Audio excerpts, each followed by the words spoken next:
Frankie opened the kitchen door and came face to face with a burglar in his house. He jumped back, letting out a sound. "Oh, you scared the life out of me." The thief also jumped back. He was 17. "Get back," he said. "I've got a knife." The knife was in his hand. Frankie glanced at it, quickly raised his eyes back to the boy's face. "I can see that. I'm not gonna try any heroics." The boy's face creased. His eyes blinked back at Frankie. "Where's the money?" Frankie shook his head. "What money?" "The money. Your money. Where do you keep it?" Frankie stared back at the boy. In his mind, he tried to assess what he should do in a situation like this. Look away? Give him everything he wanted? And what about Dory upstairs? She could wake up and she would absolutely come downstairs to find out what all the noise was about. He didn't want her anywhere near this. "I don't have any money here. Apart from what's in my pocket. And that's about 10 quid. You're welcome to have that. Don't mess me around, old man." The boy raised the knife. Frankie ignored his shaking hand. "I need the money. And all your other stuff. Watches, jewelry." Frankie kept quiet for a second. No use in alarming this kid. He was nervous as all hell, and a wrong word could send that knife swinging through the air. "Look, I'm just an ordinary person. I've got a watch, you can have that. It's worth about 10 quid. I haven't got any jewelry." "What would I do with jewelry?" A bead of sweat poured down the side of the kid's face. "You must have something. Computers, phones. Give me something." "I've got a laptop."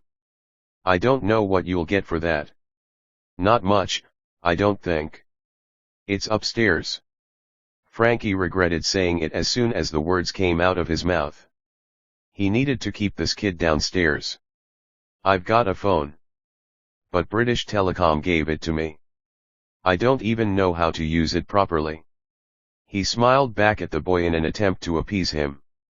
The boy's eyes darted from left to right. He quickly scanned the kitchen, hoping to see a bag of swag on a shelf or a display of Rolex watches. He had not done his homework, he had judged incorrectly. The older guy in the pub had told him wrong. All of them, houses on Bloomfield, they're all rich people. Wrong.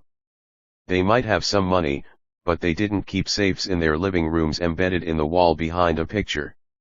"Upstairs," said the boy. "Go upstairs." "Upstairs?" "No." The words blurted out of Frankie's mouth before he had time to think. "I said upstairs, old man," the boy barked back. "There's nothing up there," said Frankie. "There's nothing here at all. Like I told you, I got a little bit of money in my pocket of my trousers, no more than 15 quid. And you can have that. And my watch?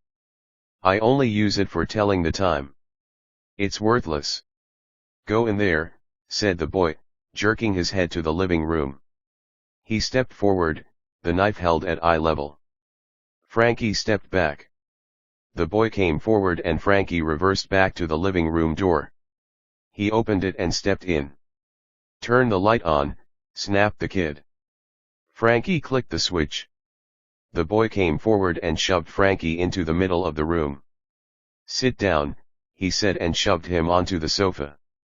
Frankie now had a better view of the kid. He was skinny. And he stank of beer. He didn't seem drunk though. Maybe just a couple of pints for courage. The boy pulled at things on the shelves. Books, small framed pictures, Dory's beloved ornaments.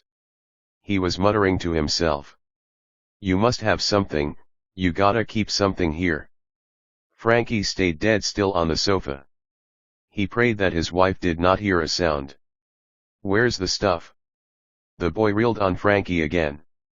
The frustration and fear visible in his eyes. Frankie kept his voice quiet and calm. "I told you. I don't have anything valuable here. I don't keep any money here. Any money I have is in the bank. The boy marched to the back of the room and round again. You're joking. This is wrong. This is all wrong. Frankie watched, keeping absolutely still. No sudden movements, that is what he had always been told. The boy marched up and down, panting loudly as if he were hyperventilating. You got to have something, he said. Give me something. I have to have something. He waved the knife around. Frankie kept his eye on the knife.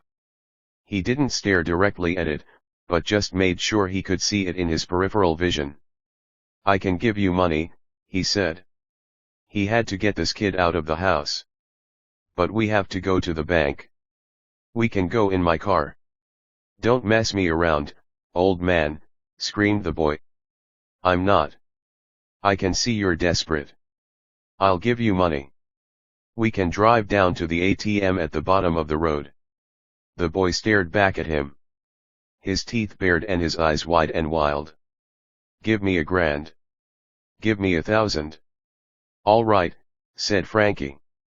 Anything you want. Just stay calm. The boy lowered the knife a little. Just enough to ease the stress in Frankie's chest. Then he remembered where the car keys were. Upstairs in his trouser pocket. This kid would not let him go up there on his own. And Frankie didn't want Dory seeing him at all. He had to find a way to go to the bank without taking the car. He needed to find a way to convince the boy to walk down the road. The last thing Frankie not wanted was Dory seeing this young man waving a knife around. The living room door opened a little. Frankie? Who are you talking to in there?